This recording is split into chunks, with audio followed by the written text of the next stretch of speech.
Ujilah aku, Tuhan. Cobalah aku, Tuhan. Selidiki hatiku dan batinku. Mataku tertuju padamu. Aku cinta padamu, Tuhan. Aku rindu hadirat-Mu, Tuhan. Aku ingin selalu dekat padamu, menikmati kehadiran-Mu. Ku nyanyi Hosana bagi Rajaku yang duduk di tahta. Aku muliakan dan ku agungkan, Kau layak disembah. Selamat pagi, salam sehat. Saudara-saudara yang kekasih dalam nama Tuhan Yesus, pagi ini kita sudah dibangunkan oleh Tuhan. Kita akan beraktivitas, namun sebelumnya kita akan mendengarkan firman Tuhan. Kita berdoa. Bapa kami yang di sorga, kami bersyukur pagi ini karena kami sudah bangun kembali. Kami akan beraktivitas hari ini Bapa, mulai dari pagi hingga sore. Namun sebelumnya kami akan merenungkan firman Tuhan. Berkati hamba-Mu, berkati kami semua. Dalam nama Yesus kami berdoa. Amin. Firman Tuhan yang akan kita dengarkan terambil dari Imamat 23 ayatnya yang ke-16. Demikian firman Tuhan. Sampai pada hari sesudah Sabat yang ke-7, kamu harus hitung 50 hari. Lalu kamu harus mempersembahkan kurban sajian yang baru kepada Tuhan. Saudaraku yang kekasih dalam nama Tuhan Yesus, bangsa Israel pada saat itu sudah keluar dari Mesir. Lalu dia mensyukuri apa yang dibuat oleh Tuhan kepada mereka.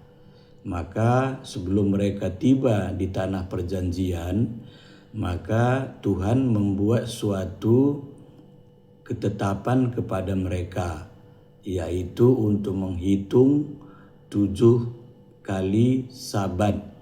Itulah yang disebut pada hari ke-50. Maka mereka itu wajib akan memberikan persembahan syukur, persembahan korban kepada Tuhan. Apa artinya? Artinya ialah bagaimana mereka ini mensyukuri segala apa yang diperbuat oleh Tuhan kepada mereka. Maka semua ketetapan yang diberikan oleh Allah itu harus dilaksanakan bagi mereka dan juga keturunan-keturunan mereka. Maka inilah ditetapkan menjadi suatu perayaan hari raya besar, dan mereka akan bersukacita karena mereka sudah mendapatkan berkat yang datangnya dari Tuhan. Nah, saudaraku yang kekasih, kalau kita berbicara tentang hari ke-50, beberapa hari yang lalu kita juga sudah merayakan perayaan Pentakosta, yaitu perayaan turunnya Roh Kudus. Dan kita sadar bahwa Roh Kudus turun itu merupakan janji Tuhan Yesus kepada murid-muridnya pada saat itu, di mana Yesus mengatakan, jangan kau tinggalkan Yerusalem sebelum aku mengutus Rohku. Dan tepat pada hari yang ke-50, benar-benar Roh Tuhan itu tercurah sehingga menguasai seluruh murid-murid pada saat itu. Oleh karena Roh Kudus itulah murid-murid diberikan kuasa untuk menjadi saksi Tuhan Yesus di Yerusalem, di Yudea, di Samaria, sampai ke ujung bumi. Nah, saudaraku yang kekasih dalam nama Tuhan Yesus, bagi kita sebagai gereja, perayaan Pentakosta itu adalah puncak perayaan orang-orang percaya kepada Yesus. Setelah kita merayakan Natal, kita merayakan Jumat Agung, kita merayakan kebangkitan, kita merayakan kenaikan Yesus ke sorga, lalu kita juga merayakan pencurahan Roh Kudus ataupun hari ke-50 yang sering disebut hari Pentakosta. Nah, saudaraku yang kekasih, apa makna Pentakosta bagi setiap orang percaya? Ada saya catat 4 tugas Roh Kudus dalam kehidupan kita. Yang pertama ialah Roh Kudus itu penolong dan penghibur. Maka di saat kita lemah, di saat kita takut, di saat kita bingung menghadapi pergumulan hidup, maka Roh itu akan menolong kita supaya rasa takut, rasa khawatir, rasa bingung dan semuanya itu akan ditolong ataupun dihibur oleh Roh Kudus. Siapa di antara kita tidak menghadapi ketakutan, tidak menghadapi kebingungan, tidak menghadapi kelemahan? Pasti saudara. Namun Roh Tuhan itu akan sungguh-sungguh menguatkan kita. Lalu yang kedua, Roh Kudus itu adalah mengajar, menolong kita memahami kehendak Tuhan dan hidup sesuai dengan firman-Nya. Jadi Roh Kudus itu adalah mengajar kita, mengajar saudara, mengajar saya, supaya kita tetap hidup dalam firman Tuhan.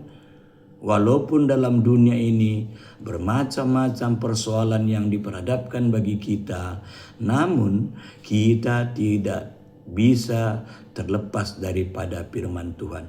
Apa itu firman Tuhan? Firman Tuhan itu adalah Alkitab kita.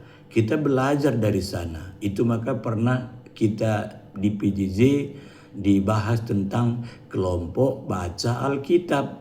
Karena bagaimana saya bertumbuh? Bagaimana saudara bertumbuh kalau saudara tidak setia kepada firman Tuhan? Maka dari itu saudara, Yesus juga mengajar kita untuk selalu setia kepada firman Tuhan. Lalu yang ketiga saudara, yaitu Roh Kudus itu pembimbing. Dia akan menuntun menuju kebenaran, menjaga dari pikiran dan ajaran yang sesat.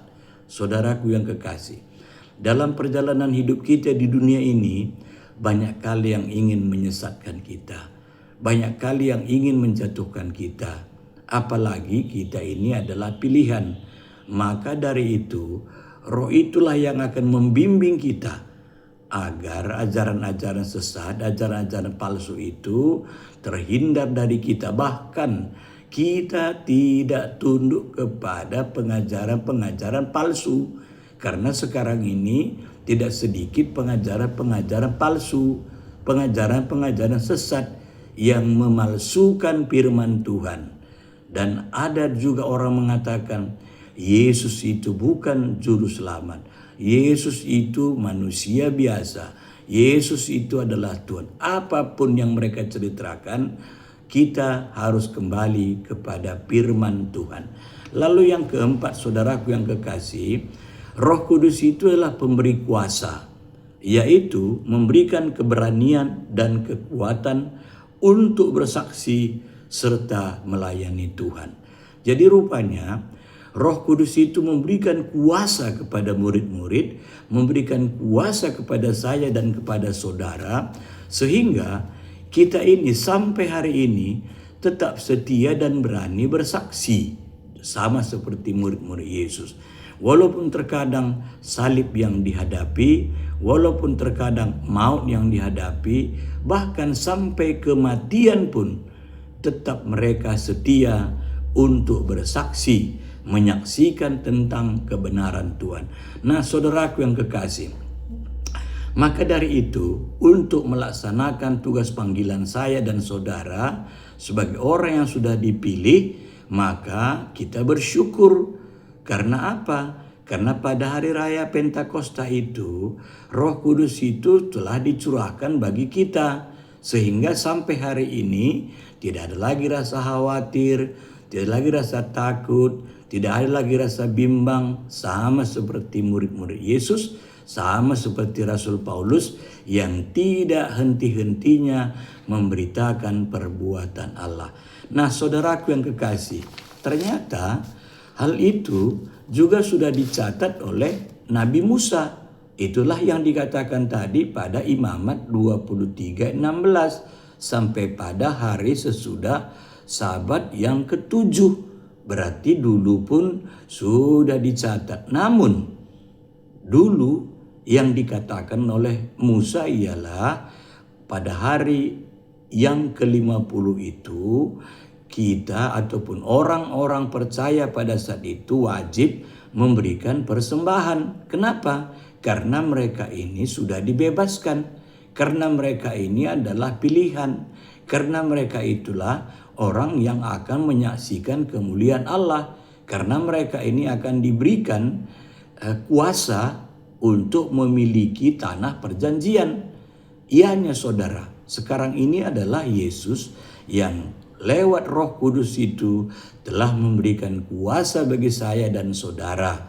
Kita melihat bagaimana Rasul Paulus yang mengatakan, kami ini tidak mabuk karena kami ini adalah dicurahi oleh Roh Kudus.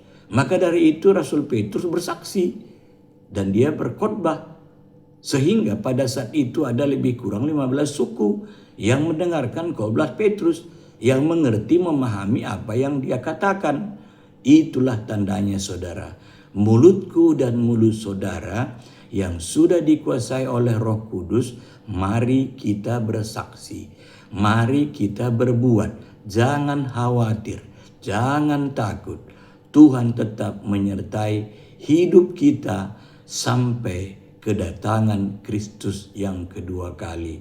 Selamat pagi, selamat mempersiapkan diri memasuki bulan yang ke-6 tahun 2026. Salam, Tuhan Yesus memberkati. Kita berdoa. Bapa di surga, terima kasih kami sudah merenungkan firman-Mu.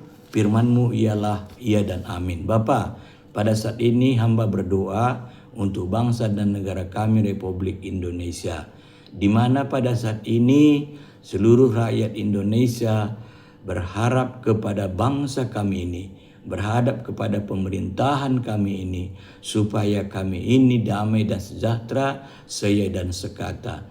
Bapa, kami masih mendengar di sana sini masih ada hal-hal yang terkadang menyakitkan perasaan kami sebagai orang percaya, di mana ibadah kami diganggu, di mana ibadah kami dibubarkan. Namun kami percaya Bapa, semuanya itu Tuhan tahu. Kami berdoa agar menyadarkan bangsa dan negara kami ini, supaya mereka juga tidak membeda-bedakan rakyat Indonesia. Kami berjuang untuk bangsa ini. Berkati bangsa kami, pemerintahan kami, mulai dari pusat sampai ke pelosok-pelosok daerah. Berkati juga kami semua sebagai rakyat Indonesia, agar kami juga dapat menjalankan tanggung jawab kami sebagai masyarakat. Tuhan, kami juga berdoa buat kami sebagai anak-anak-Mu di Jakarta, Kalimantan ini. Berkati kami kan akan mengakhiri di bulan yang ke-5. Besok kami akan memasuki bulan yang ke-6. Kami setia kepada Tuhan. Berkati kami semua dalam persekutuan kami. Bapa, kami juga berdoa buat anak-anak-Mu yang ada di Jakarta, Kalimantan ini. Sukacitakan kami semua, mulai dari KKR, Permata, Moria, Mamre, dan juga Zaitun. Terpuji Engkau Bapa, ampunkan dosa kami, dalam nama Tuhan Yesus yang sudah mengajar kami berdoa Bapa kami.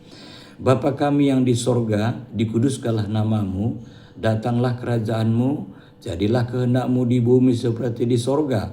Berikanlah kami pada hari ini makanan kami yang cukupnya, dan ampunilah kami akan kesalahan kami, seperti kami juga mengampuni orang yang bersalah kepada kami. Dan janganlah membawa kami ke dalam pencobaan, tetapi lepaskanlah kami daripada yang jahat. Karena Engkaulah yang punya kerajaan dan kuasa dan kemuliaan sampai selama-lamanya. Amin. Salam, selamat pagi, salam sejahtera.